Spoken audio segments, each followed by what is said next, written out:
back to another episode of Debt Nation, where we're busy putting death out of business. All right, so it's a cool episode of Debt Nation. All episodes of Debt Nation are really cool, but it's Kate Goes Tech. It's Kate Lovechuck. She's back here again today because we're going to talk about a whole bunch of things. You're looking great, as always. You're always looking great. But, you know, what the viewers and what I want to know, first off, where is it better to shop, London or Moscow? This is the most important question ever. Yeah, that's a good one. And actually, yeah, thanks for asking. And fantastic to be back on Debt Nation. Looks like you guys are becoming the main source of all transhumanist news around the world. So fantastic to be back in here.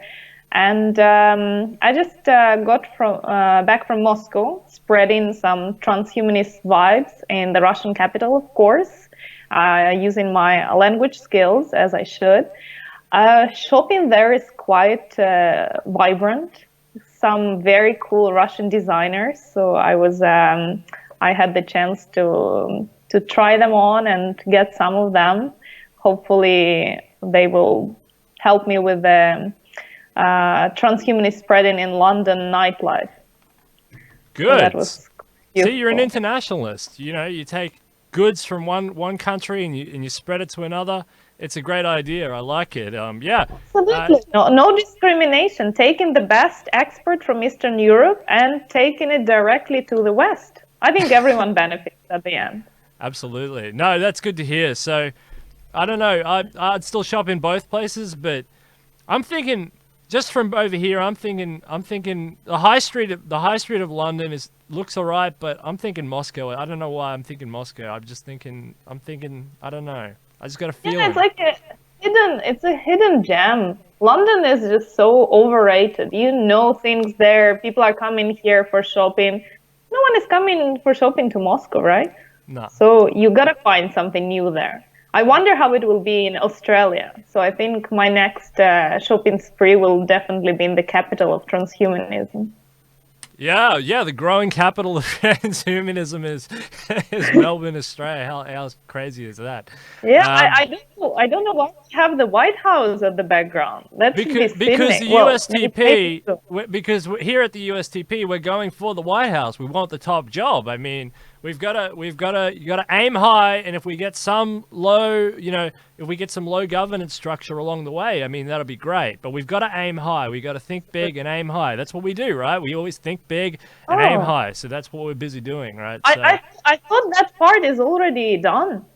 Like, we got our candidate. He's awesome. I think we're right on the track. Yeah. So yeah, I will consider it as done and focus on the next terrain. Yeah, and that's the White House. Anyway, all right. Well, we're here to talk about a whole bunch of subjects, not just shopping, although we could talk about shopping for a long time. Definitely. Yeah. So let's talk about some of these topics. Let's go first to environmentalism. It's one of the most pressing topics, and Kate and I have been wanting to talk about this for a while now, because right at the height of the rainforest fires is when we really wanted to get on and jump on and have a whinge about that, because that's so bad. But, there's a whole bunch of other stuff that's happened, a whole heap of other stuff that's happened in the meantime. So, Kate, I want you to just launch off and tell us, why are you passionate about the environment, and what do you want to talk about in the terms of the environment? Yeah, absolutely. Thanks, Steele. And you're completely right. Since Amazon forest, I think there have been even more things happening and people saying, and more information that actually confirms the importance of the whole issue. So it's as relevant now as it was a few months back. And as I'm promoting in my vision of transhumanism, I believe that transhumanism is pretty much the radical environmentalism. So seeing the destruction of Amazonian rainforest, which supplies roughly from 10 to 20% of global oxygen, makes me really, maybe not sad, but outraged.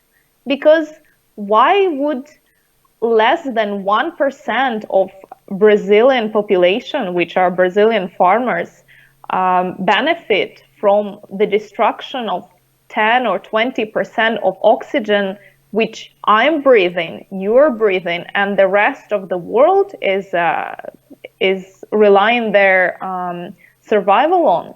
How is that even possible? How can we leave such a global issue to one person, one nationalistic person in power? It just doesn't fit into my understanding of the world, and I think most of people have the same understanding. Yeah, it really makes you kind of question democracy when you hear about those type of policies, because he runs a social policy. He's going to fix social issues in a city. There's many cities in Brazil, but he basically wins one city, and then and he can throw away the rest of the country to big agriculture, to these big corporations, which basically bought all the other policies. It's disgusting. I'm disgusted and I'm outraged. I never supported Bolsonaro, to be honest, and I think it's bad. It's an ecological holocaust. That's what I've been calling it here on this show. The whole environmental issue, from acidification of the oceans to the destruction of the rainforest to the biological biodiversity collapse. It's a holocaust. Palm tree plantation, like all of these matters, they benefit probably a tiny fraction of global corporations, while depriving the whole humanity of oxygen, depleting the diversity of species, which is now back on the radar because we are killing pretty much 200 species every day. So the sixth mass extinction is very much on the way. So those are important things to talk about, even in the context of all our transhumanist discussion. Because if we are going to live forever, which we are on the track on, which we should discuss a little further as well, I don't see the point of living forever in the world where there is no tree, there are no other beings rather than us. Like it's just miserable. So we should address this heads on and put it as a priority in our political agenda, actually. Yeah, I agree. And humans and the environment live in a symbiotic relationship, and if you destroy that symbiosis, I mean, it not only wrecks us in the present, but what about future generations? I mean, future generations on track are going to be healthier, stronger, better humans, but they're going to live in a more degraded environment. I mean, what are they going to live in? An environment where they have to, like they do in Asia now, even London, probably you see a lot of face masks and things. I'm not sure. Here in Melbourne, we see a lot where the smog and and the health problems from pollution and stuff is too much. Yeah, definitely. Some time ago when I saw Chinese people in the masks, I thought they might be a bit crazy or they might have some mental issues. But now, having learned what pollution there is in Beijing and in China in general, I see very much. I see that is very rational because they are aware of the pollution globally, and they know that pollution is quite high in London as well. So now when I see this, I'm like, okay, you care about your health. I think most of us should. So it's a benevolent thing that they do that as well. It's because say you get sick, okay, it's common courtesy. Say in Japan, you get sick, right? You wear a mask so you don't spread your sickness around. Yeah. I mean, that's a common, like, that's an actual courtesy factor. So that's a nice thing to do. But but do you want to live in a world where we have to do that all the time, or wear respirators, or like in Canada is exporting air now because they have fresh air, and a place like China has a deficit of air. I mean, but the other thing is the Extinction Rebellion people, you like them or hate them, but what they talk about, what their whole ethos is we, in the singularity, in the transhumanist world, we talk about an exponential growth of technology. We're waiting for the singularity moment where it goes exponential, and then it creates itself on a curve. And somehow everything magically solves itself. Yeah, it's a huge learning curve, and it goes vertical. Well, this Extinction Rebellion people, their main hypothesis is the same thing. They think we'll hit a biological point where we lose so many species and we have so many disruptions, and the environment, the climate system becomes so disrupted to the point where you hit a point where you can't reverse that, and the destruction of the earth becomes exponential. It doesn't matter if you live in the White House, it's going to happen globally. It doesn't matter where you live or what you do. That's the main point of Extinction Rebellion, is that one day you lose just that one species, that's that link holding everything else together. Once that's gone, it's all over. Yeah, definitely. I mean, there is a lot of controversy also around Extinction Rebellion, globally maybe, but definitely in London, because they operate mainly here. And I've been to some of the protests. I went to quite peaceful ones, but I know that at the more, the bigger protests, lots of people were arrested. However, I don't really understand the reason why anyone would be arrested for trying to fight for their future. It's like, does it mean that everyone else has a backup planet to go to? Usually who is protesting usually in all these economic protests? Usually people who have nothing to lose, who really want at least some minimum basic salary or some social welfare. But in this case, people are protesting for the right to Earth, to have the healthy planet, fresh air. And I don't understand why not everyone is protesting. Like, this is logical. This is so important. And I don't agree with all the methods they're doing. Some of this is quite obnoxious. However, they did get the attention of the media, and we are all talking about them. So ultimately, they did achieve the goal, just as Greta did. And that's another important topic I wanted to bring on the show. I do post different things not directly related to transhumanism, because I see them as relevant. And one of them is Greta Thunberg. And I do post it sometimes, and I have some feedback from some of my friends, such as, why would anyone even give credit to this person? She's not an expert. She hasn't achieved anything. She doesn't talk with authority. Yeah, true. She's not a scientist, but that's not her role. Her role is to get people's attention to the very important issue of environment degradation. And she succeeded. And I think that it doesn't matter who funds her, who writes the speeches for her, or who is behind all of that.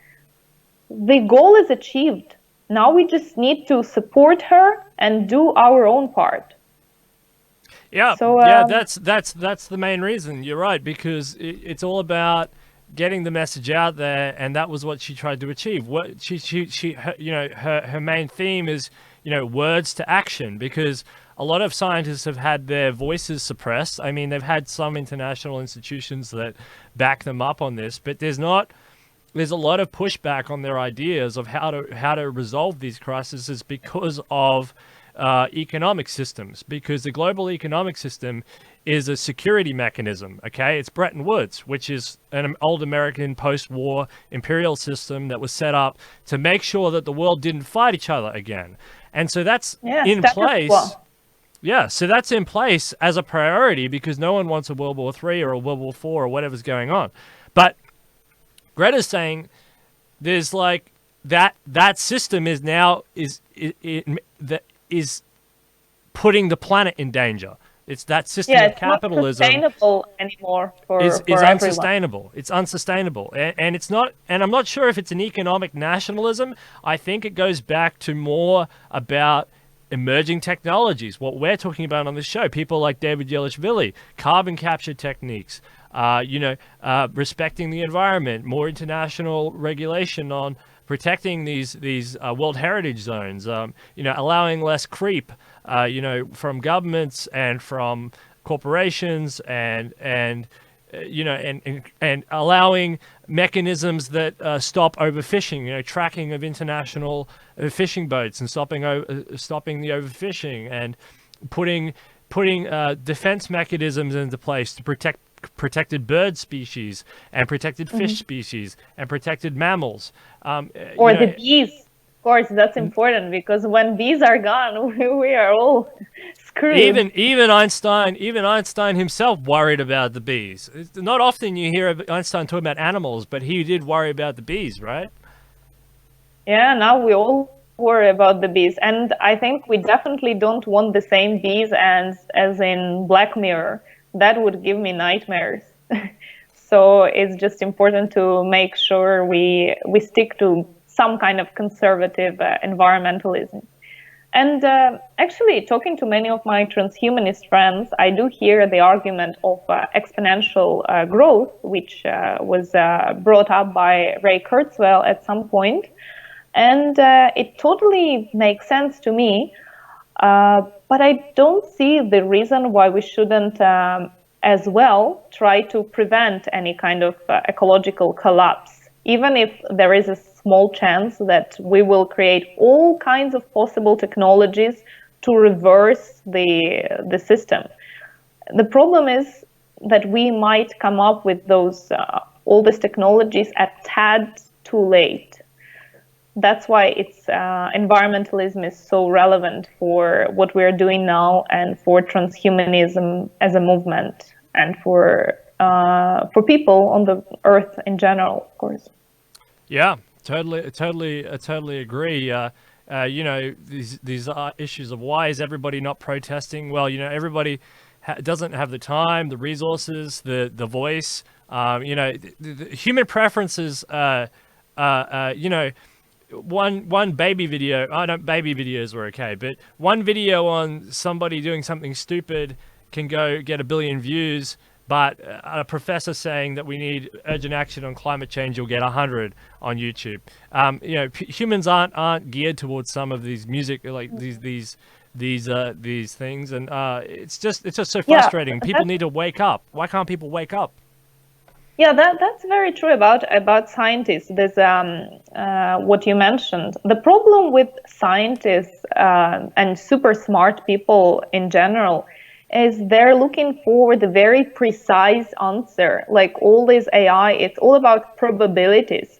So there is like 30% probability of something. There is 50% probability that we will achieve the carbon dioxide, the worst case in like 10 years. But you shouldn't talk in probabilities. You should talk about something that, if happens, will impact the whole humanity and our survival. And scientists are just so bad in persuasion.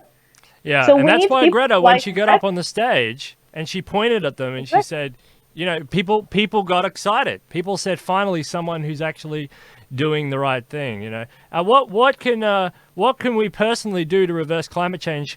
Does it matter what we do personally?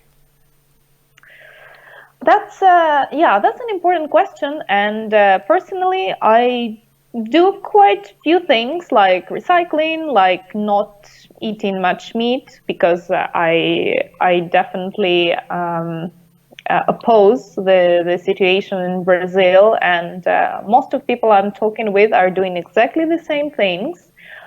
However, I do have this feeling that we have all been collectively tricked by neoliberalism, just to think that our small actions will make a big difference, while companies like Saudi Aramco, Gazprom, Iranian oil, PetroChina are getting billions and trillions of dollars doing their business as usual. So me recycling a cup of paper or using the same appliances will probably make maybe like 0.00 whatever trillions, 1% in the whole thing.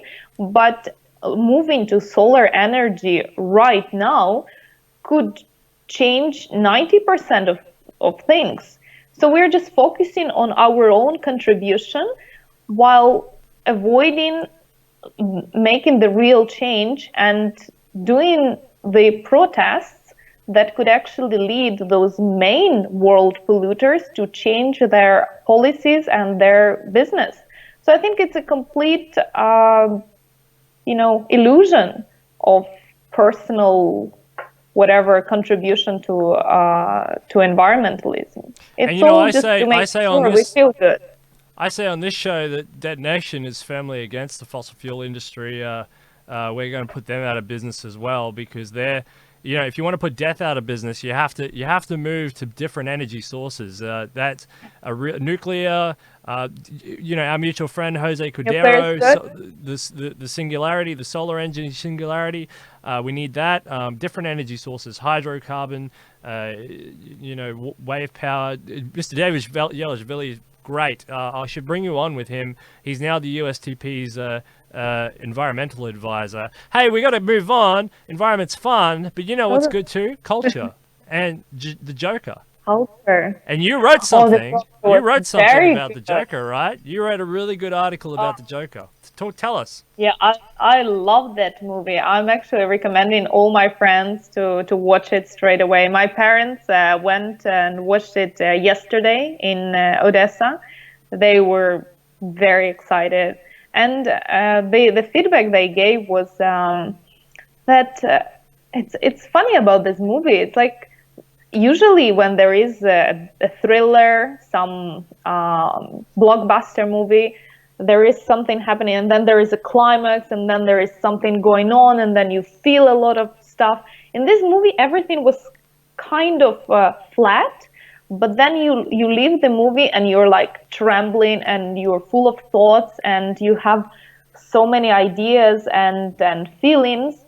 So yeah, there were definitely many reviews and many controversial responses. As for me, this movie is very relevant and topical as of today, and what they showed absolutely makes sense to discuss straight away, mainly because of two things which the movie highlights with their main character, of course, Joker. Firstly, it touches on the abhorrent economic inequality. And when we are looking at people like Joker, like those people giving us leaflets, or even Uber drivers, like we're like, it's this strange profession. They're doing this thing, like they could have done better, but could have done better, really. I'm not sure, because for example, in US, to get into at least decent job, you need to have a college degree. College degree oftentimes means getting into hundreds of thousands of debt before you even start working. So, and what Joker was doing is not some outlandish job. It's more like average American employment. Like, people live this way. And we always, if we have good job, we're trying to see it a bit as an outskirts. However, I think we need to try to relate to those people. And the faster we do this, the better it will be for all of us, especially those wealthy people who think that they're living on some kind of mountain and nothing can reach them anytime soon. So they don't pay taxes, they avoid any kind of social responsibility and contributions. But when stuff hits the fan, people like Joker will, they will go out there into the street, and no matter how much police you have, you just won't be able to hold all this resentment back, because most of people live in these conditions. Like, that's the reality. So this was a very important thing that the movie highlighted for me personally.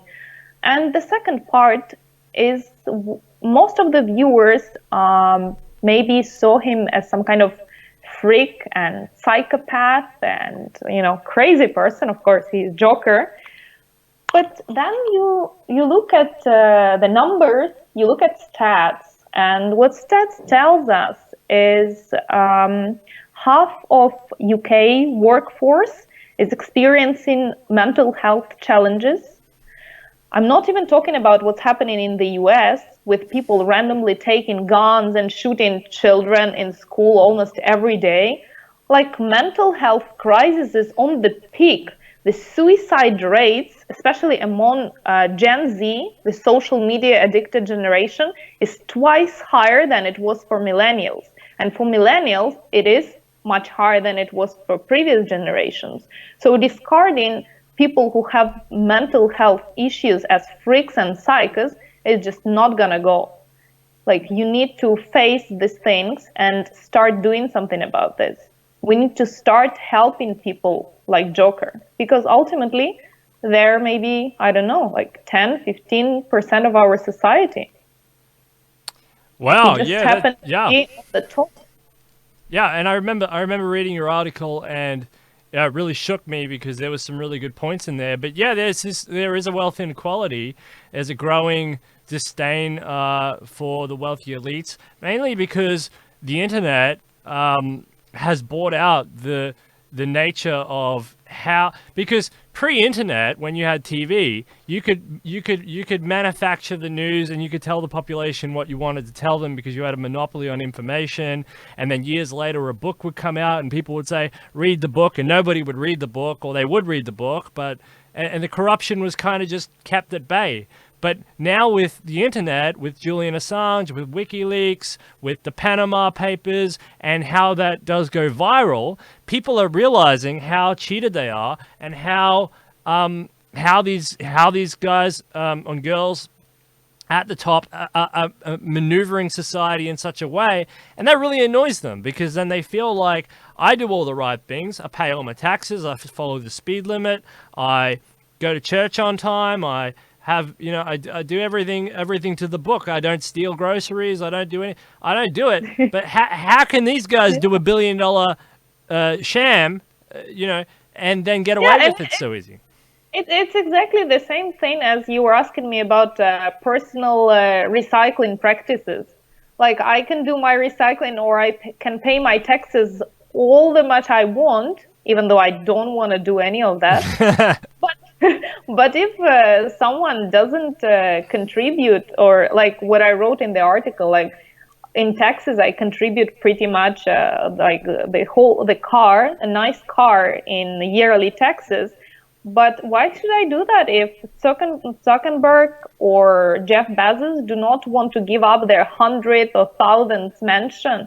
Like, what the hell, right? And people start thinking about this because they have information. They have. They're educated. It's not like It's we're worse living than in zero. dark ages. It's worse than zero. I put zero up there because it's zero, but it's worse than zero. It's a tax credit. These guys get a tax credit. I mean, they don't only make 100 billion, but they also walk away with more money from the taxpayer, and the taxpayer goes, what the heck am I working for? And then they realize, I'm basically a slave. I mean, what's the point? I mean, and then it's disgrace. And you can see how you mentioned mental health, which is a really important aspect of all this. Mental health is one of the most complicated issues because you can statistically define it, but what is a mental health issue? Who has it? You walk past, I don't know, you're in London, so you're in a really populated city. I'm in a 6 million, a 2 million, 4 million, 5 million population city. But I mean, you see people all the time, but which one has the health problem? You don't know what's going on inside people's head, right? And to be fair, even your friends don't know usually what we are being asked to project by the current society is an image of success, of achievement. So whatever you're posting on social media, whatever you are seeing your friends are doing, it's always amazing parties, some travel, some great achievements at work. No one is posting their depression or some mental collapse or their bad days.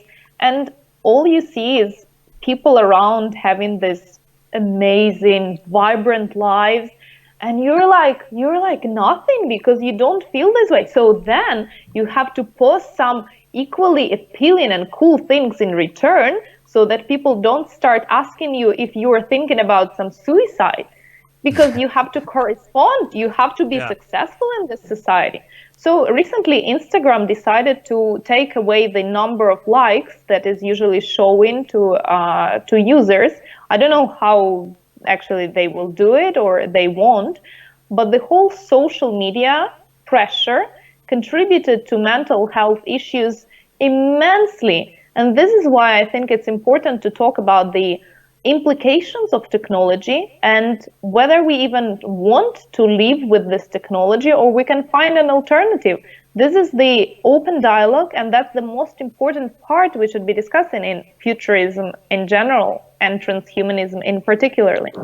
So yes, this is definitely key point. Yeah, totally agree. Technology is a great tool. Social media is a great tool, but like you said, and like others have said, technology is a neutral thing, and it's how we use it. How people use that technology is the important thing, and you can use it for good and you can use it for bad. And like you're saying, if you don't post happy pictures of yourself all the time on Instagram or Facebook or wherever, then all of a Well, sudden, I do for sure. yeah, well then So people lose momentum, right? You lose that social momentum, and who knows if it's putting you out of a job opportunity because you don't do it. So then you wonder, shit, did I just lose a job opportunity because I didn't put some happy stuff up? So then, and because you look at the people who don't put happy stuff up, and usually they don't have great job opportunities. They're usually sitting around at home, and I don't mean that badly, but just when I look at, let's say, person X from my life who's does post their bad days, usually they're not doing as well in the social uphillness, right? But you know that the other person who's doing the happy snaps and stuff and is get that job, but you know, if you know them intimately, you can tell, wow, there's a lot messed up, but what can they do? I mean, you have to, you've got that yeah, I pressure. mean, it helps a lot, the projection of the image of success. It fake it till you make it. And I had many of these situations personally. It's not like you can do everything from the start, and it all depends on personal qualities and how much you're willing to learn. But I think I could have easily be doing the job I'm doing now, maybe 4 years ago when I graduated from college. But just because you need to build up all this, personal brand and the connections, it seems like there is such a huge way to go. And I'm pretty sure I can do the job that has twice more responsibilities even now. However, because of status quo, you have to wait for this for another 5 years just to get there. And this is something I also don't understand. But yeah, the image of success, this is a very important point, and technology is neutral, but the way we're using it puts a lot of pressure on this. So for this point, I think I just wanted to add some final remarks on technology. If we do have some time, I still have some time.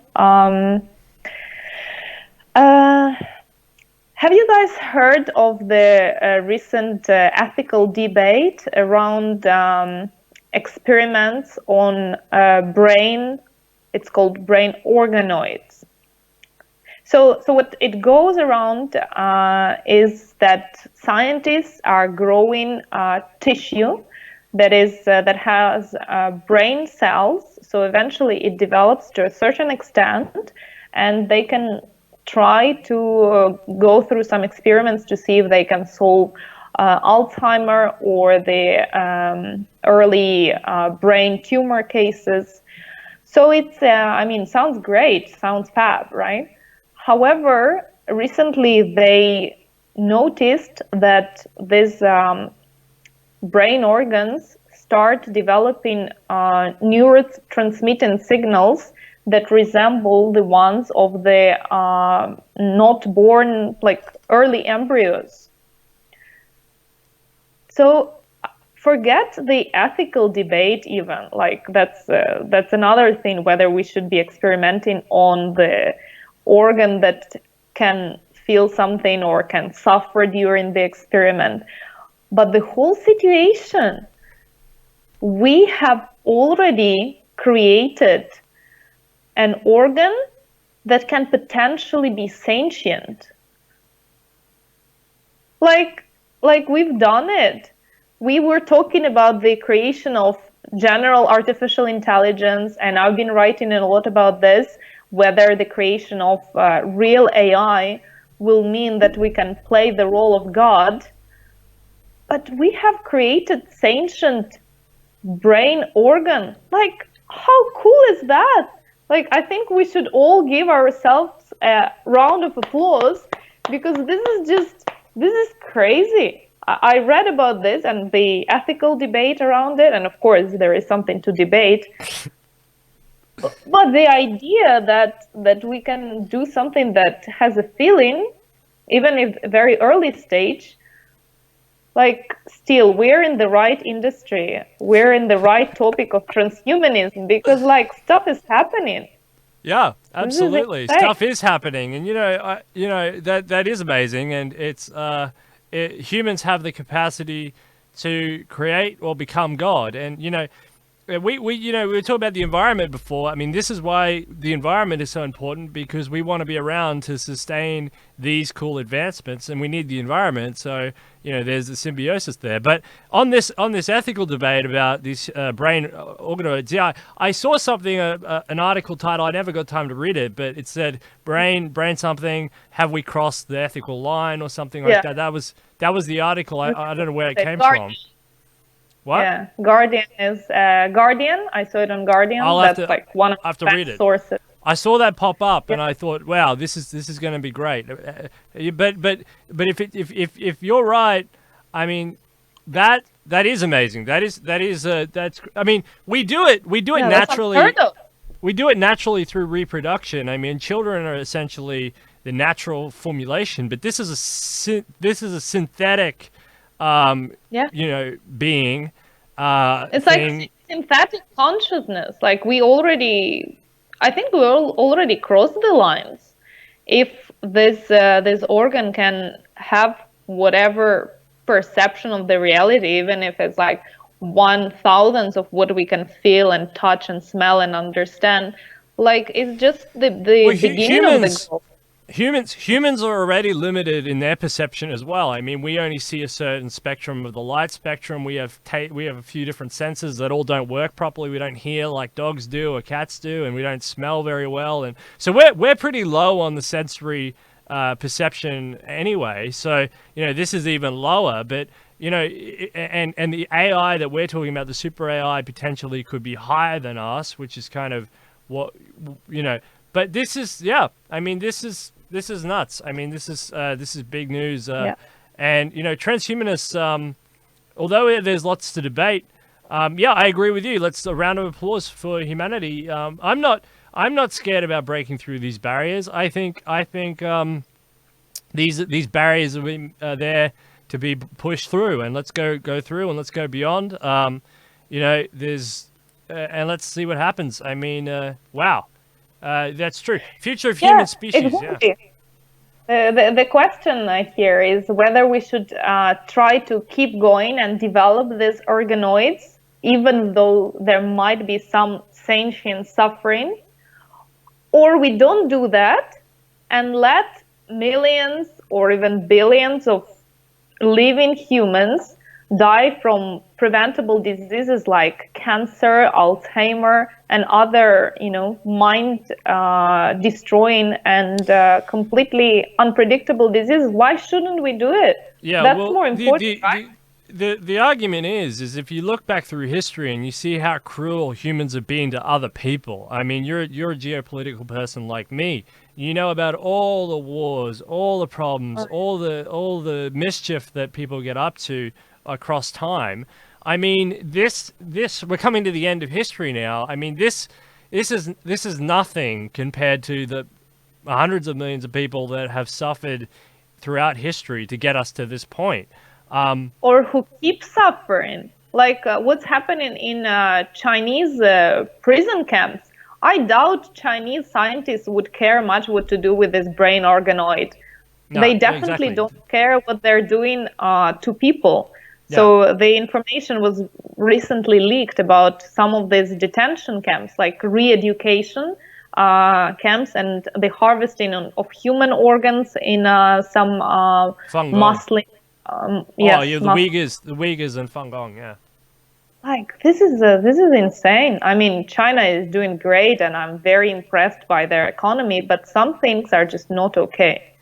Yeah, So well, China anyway, has no human rights standards, and it's never had any human rights standards. It doesn't want to have them. It's a technocracy now that doesn't care about human rights. That's just how it is. If you everyone's choice, yeah. Well, that's just how they are. There's 1.3 billion people there. I mean, yeah, whatever. But that's Yeah, just if you care about human rights of all of them, it's just gonna be so too much work, right? One yeah. in 3 billion, giving everyone the right.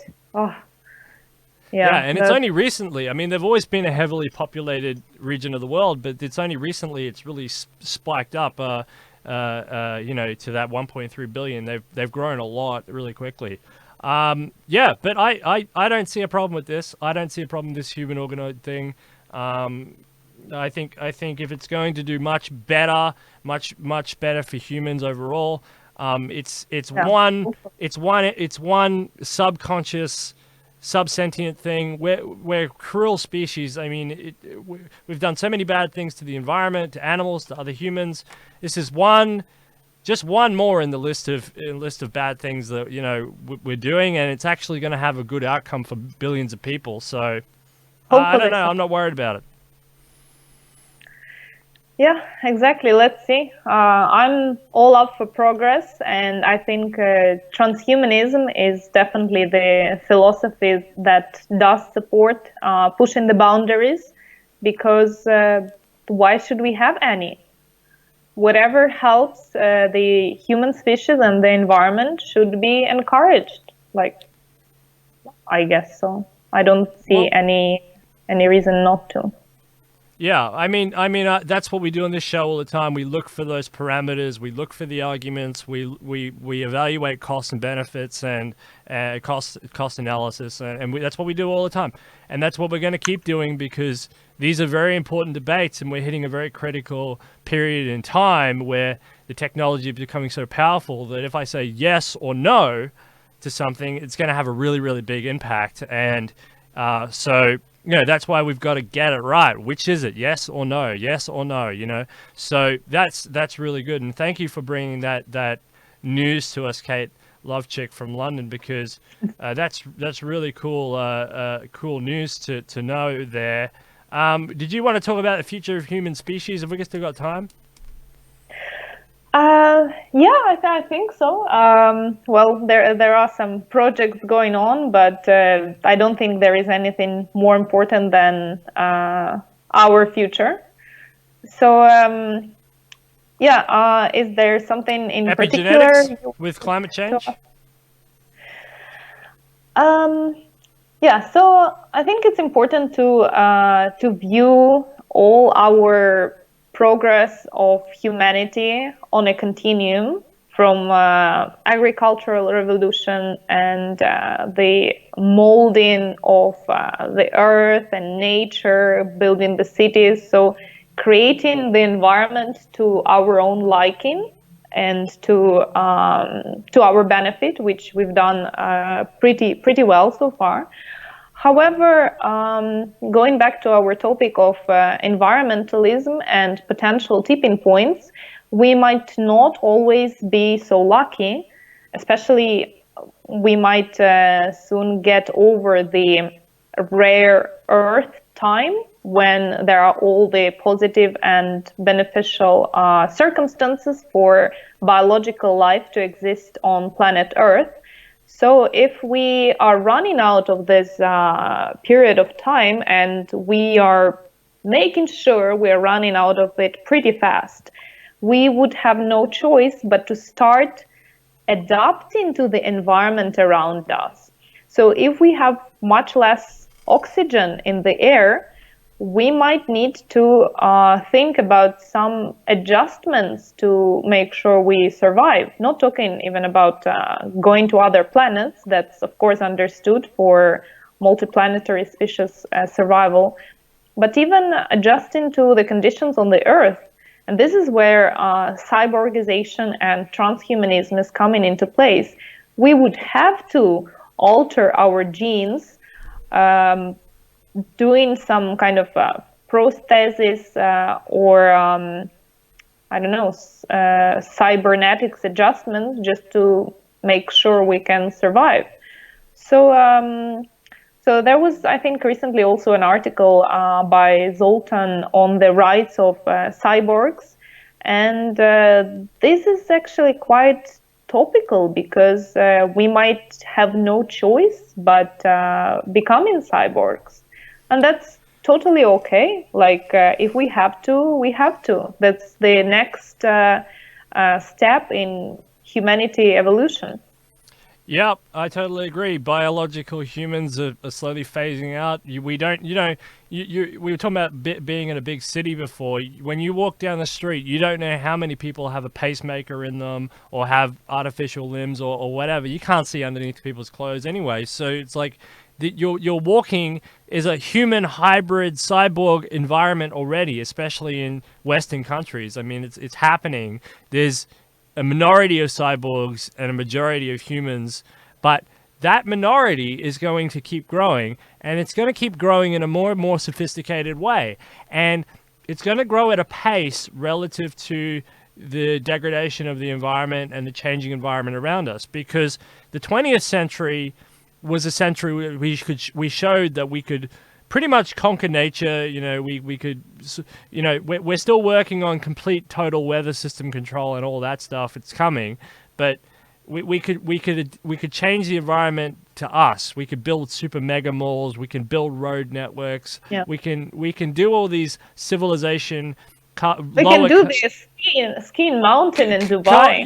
We can ski in Dubai. Yeah, in the middle of summer, in the middle of the thing. We can adapt the environment to us. We can have air conditioning. We can live in the extreme colds and the extreme hots. We can live under the water. We can live in space. So we've done that. We've proven that we can change the environment. But now to suit us. But now, we're as the consequences of doing that unfold, it's gonna have to go the other way. And now we have to adapt back to a symbiotic relationship with the environment. And so if the biological humans out there who, the guys who say, I don't want anything to do with this transhumanism weirdo, these people are not, if you want to stay as a biological human, you better start joining Extinction Rebellion, because you're going to need that environment more than anybody. Okay, because the cyborg people, they're going to adapt to the changing environment. One way or another. Yeah. So if you want to live, you need to think about the ways how you can ensure your survival. So either you preserve the environment we've all been living in for millions of years, or you figure out the way to live in the environment where there is no Brazilian forest, no Malaysia, no species, and you have nothing to breathe. So that's up to you. Yeah, that's up to you. And I know which way I'm going. I want enhancement, honestly. Especially, in most, if not all ways I can, enhancement.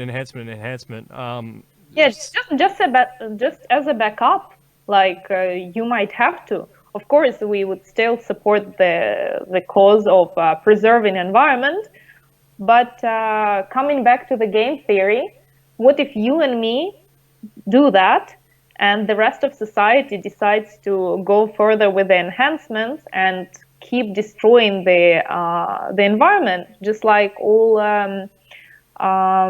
leaders and owners of oil and gas companies are doing? Like then we're done. So no matter how good we are and how we're trying to improve environment by recycling, unless we do a transhumanist backup and support the cause, we might as well lose this game. Yeah, that's a call to arms right there, ladies and gentlemen. Kate Lovechuck from London says join transhumanism, and she said just subscribe to Detonation because it's all happening here at Detonation. And you know, just going back on the debt thing for a second, that's you know, a debt elimination scheme for all these students and stuff. That's kind of something I'm kind of passionate about because you shouldn't be punished by big corporate debt overlords for an education. I think you have to have an education to compete even marginally in the modern economy. You have to be able to write, read, learn, use the internet, use basic services, you know, write a resume. I mean, you have to do all this, and you shouldn't have to pay. You shouldn't have to mortgage your house. I mean, America is a mess where you walk into the doctor clinic, you got to mortgage your house. I mean, that's disgusting. But they got to do the same thing with you know, with just education as well, and that's I find that abhorrent. I'm not saying that you know, that all debt is bad, but I am saying that, you know, the disgusting abuse of debt is awful. Yeah, I agree. I think we all believe we all deserve the equal access to opportunity.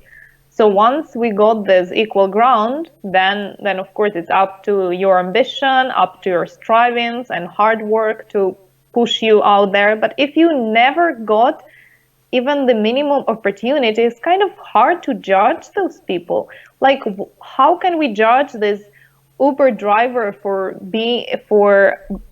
behaving according to AI, according to Uber algorithm, if he never had a chance to get even basic education?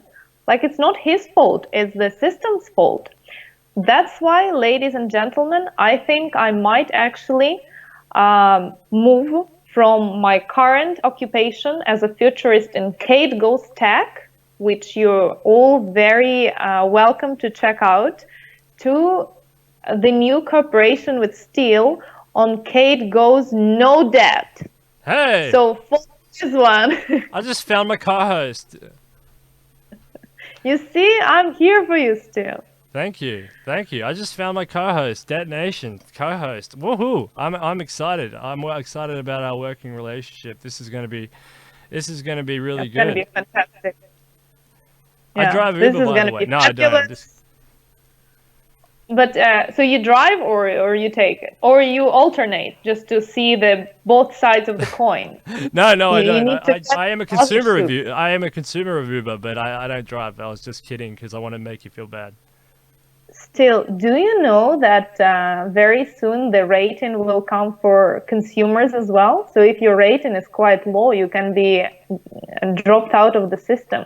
So now I'm concerned personally. So I've got a 4.8, what is mine? It's like 4.8, 4.6, something like that. Oh gosh, yeah, that's good. No, mine is 4.6. So it goes 4.61 or 6.2 when I'm particularly excited about the sunny weather, which doesn't happen often in London. So yeah, let's see if I can boost it up. I've heard that in London, if you join the council, they actually have like sunny day leave. Did you know that? Like the workers, they have sunny day leave. So if it's sunny, they can take their sunny day leave because it helps them with their depression, or they go to Ibiza or somewhere. Yeah, that's what I've heard. It's an antidepressant thing because it's just raining all the time, right? Yeah, because I actually went to Ibiza by myself on my own cost this August. But now I know. Now I can know that I can actually take use of all the taxes I'm paying and you know, go to Ibiza for my vitamin D. Hell yeah. I think that's only fair. We all should have that. That's totally fair. You know, holidays an essential part of human existence. Relaxation, you know, if you're a longevity advocate, you know, you need to take a holiday every now and again. Yeah, actually, I wouldn't even get back from holiday. I would just stay on holiday. I can assure that my productivity is much higher when I'm on holiday.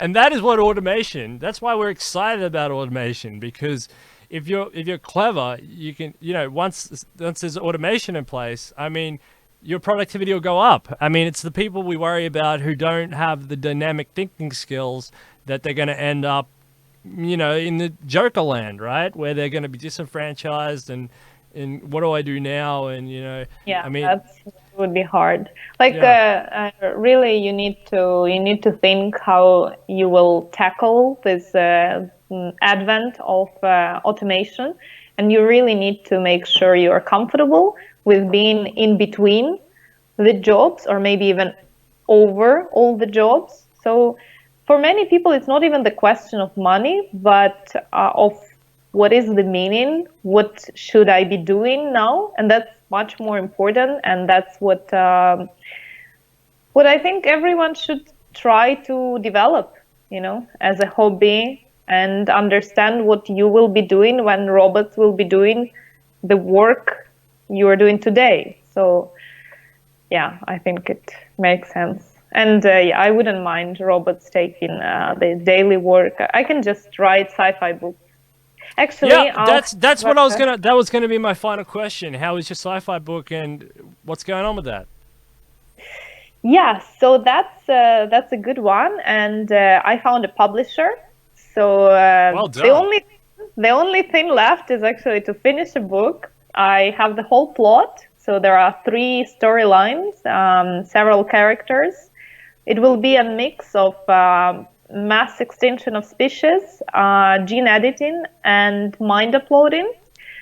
And I think it will hit the Amazon sometime in spring. I should just make sure robots do most of my work during winter, and I'll be fine.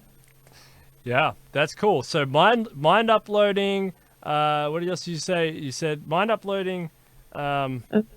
Extinction of species. Yeah.